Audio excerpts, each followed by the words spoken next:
हरे कृष्णा. नमस्कार. मी पंकज डिवाइन ज्ञान या आपल्या आध्यात्मिक चॅनलमध्ये सर्वांचे स्वागत करतो.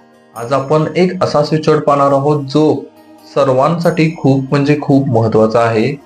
तुमच्या आयुष्यात जर कर्ज आहे, तुम्हाला पैशाची अडचण आहे किंवा कर्जामुळे तुम्ही खूप त्रस्त आहात, तुम्हाला फेडायचं आहे, तर तुम्ही काय करू शकता? एक स्विचवर्ड आहे, तो तुम्ही वापरू शकता.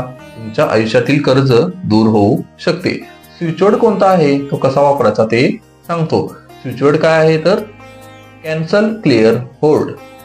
कॅन्सल क्लिअर होल्ड म्हणजेच हा स्विचवर्ड तुम्ही सकाळी उठल्यानंतर 11 वेळेला चांटिंग करायचं आहे किंवा 11 वेळेला वहीमध्ये लिहून काढायचं आहे. सेम रात्री झोपताना 11 वेळेला चांटिंग करायचं आहे किंवा 11 वेळेला लिहून काढायचं आहे. तुम्ही हे करून बघा. 11, 21, 51, 108 तुम्हाला जसा वेळ असेल त्याप्रमाणे करा, पण जितकं जास्त कराल तितके तुमचे रिझल्ट्स तुम्हाला पाहायला मिळतील. हा स्विचवर्ड खूप म्हणजे खूप प्रभावी आहे. मी स्वतः हा स्विचवर्ड वापरलेला आहे. तुम्ही वापरून बघा व तुमच्या आयुष्यात जे कर्ज आहे ते दूर करा. भेटू पुढच्या व्हिडिओमध्ये. तोपर्यंत हरे कृष्णा, राधे राधे.